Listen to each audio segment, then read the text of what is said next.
When you're a leader, you don't want to become known as a person who conducts useless, frustrating, and pointless meetings. You know, these kinds of meetings where people wonder what they're doing and why they're even there. You may have attended meetings like this some stage in your career. Now, bad meetings are common, but they can absolutely be avoided if you have the right planning, balanced structure, and good follow-up. To help you avoid useless meetings and to run more effective meetings as a leader, I've created this video for you. It's an informative video. I go into a lot of detail about meetings. You will definitely need a piece of paper. You will definitely need to take notes. So there are 4 main steps to leading an effective meeting. And the first question you need to ask yourself is, should you have the meeting? The reason so many people walk out of meetings feeling they've wasted the last 20 minutes of their life is because the information given in that meeting could have been given in a simple email. If you as a leader call meetings for every little thing that you want to tell them, they will begin to lose trust in you. So make sure that when you have a meeting, you really need to have a meeting with those people face to face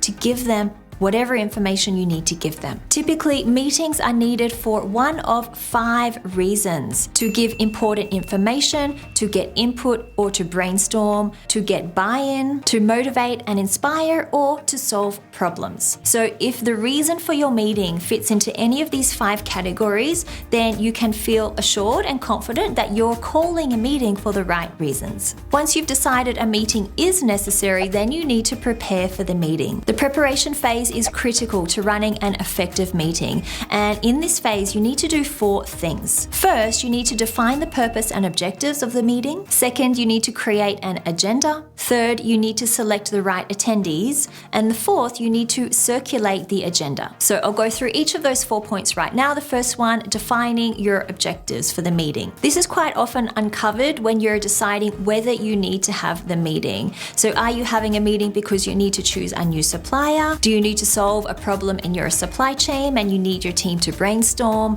Do you need to talk to them about where you're going to have this year's Christmas party? What is the purpose of your meeting? What is the objective, overall objective at the meeting? What do you need to achieve or want to achieve by the end of the meeting? You need to be clear on this so you can have an effective meeting. This will help you make sure that your meeting is on point and it's not a waste of time. The second thing you need to do is to create the agenda. So this is a report or a document that will outline the topics and the contents of the meeting. It needs to be detailed, it needs to be informative, you need to include a start time, you need to include key points that you're going to talk about, you need to include some discussion time, some Q&A time, future actions, and end time. So this is a document that should be given to every person who is attending the meeting, and it should help them understand what the meeting is going to be about. The third thing you need to do is to select the right attendees. So not everybody will need to be in the meeting. You need to invite people who need to be there and who will have something to add to the meeting. Carefully think of who you want to invite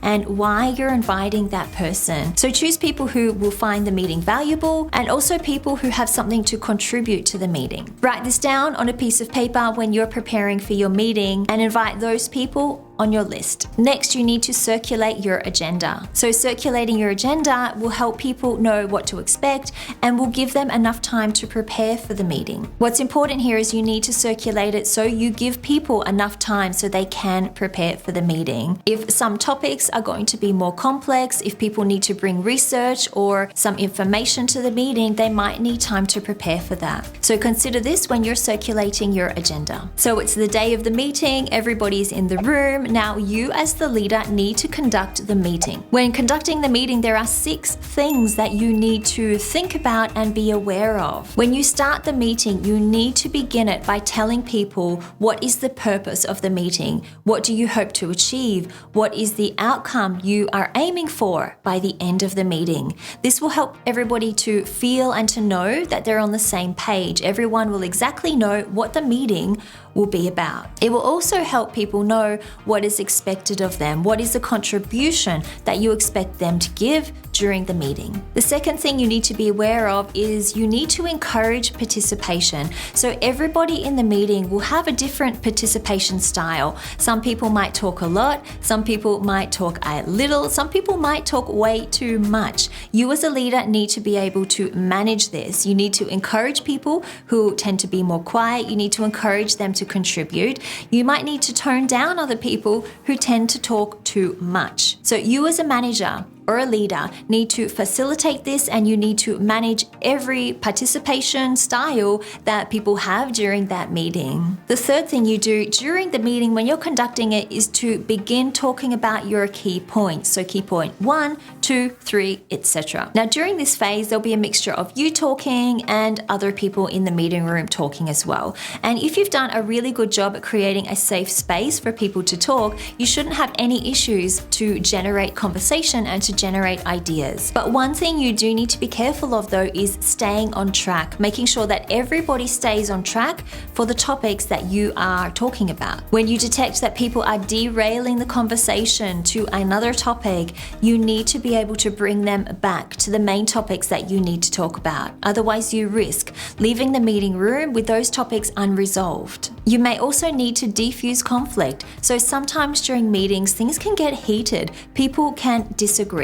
And the last thing you want is for people in your team to leave that meeting room not liking one another, to have some kind of rift or distrust between other people. So as a leader, you really need to make sure that you defuse any kind of conflict during that meeting. Number 4, open up discussion time or Q&A. So once you've finished discussing the main topics that you need to talk about, you can open up for a discussion with your team or for them to ask you questions. This will allow you to talk about things that weren't previously covered in the meeting, or for your team to bring new issues to you. You may be able to provide solutions to those issues. If they're easy, you can probably do it on the spot during the meeting, issue solved. If they're more complicated though, you might need time to go away to research to find out information for them. But opening up the meeting for a discussion time and Q&A is a great way for you as a leader to learn about things that you might need to know about. And it also helps your team feel more valued because they have a chance to share their ideas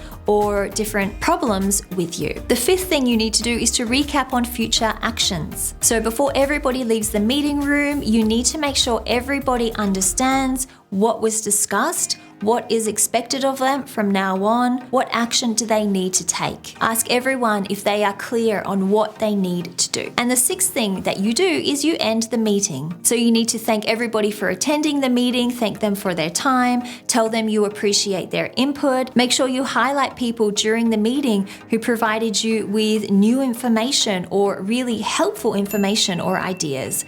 And also highlight people who spoke during the meeting when they don't usually speak. So you know those people who are a little more introverted and a little more shy. Thank them for their contribution. Tell people you will follow up with them if necessary after the meeting, and then wish everybody a wonderful day. Following up is a great time for you as a leader to understand how effective you were at running that meeting. This is especially important if you're a new leader or if you're leading a new team for the very first time. So following up after meetings is really important. It's a great chance for people to give you feedback and for you to ask for feedback and invite feedback as well. And you can do this as a leader in a number of ways. You can use a simple email, you can use a Google poll, and you can also use Slack. And there's probably a number of other ways you can get feedback from your team. And what you want to ask them is, were they given enough time to prepare for the meeting? How did the meeting help them deliver value? Would they have liked to see other topics covered in the meeting? And any other suggestions. Asking your team questions like this will help them feel valued and help them feel important and included in all meetings. It will also help you as a leader uncover really helpful information that you need to know about so you can run more effective meetings in the future. As I mentioned at the beginning of this video, I went into a lot of detail about running effective meetings. You may have some questions about what I covered and what I talked about. So if you do, please write them in the comments below. Thank you so much for watching this video. Check out the other videos on the screen before you leave, and I will see you next week.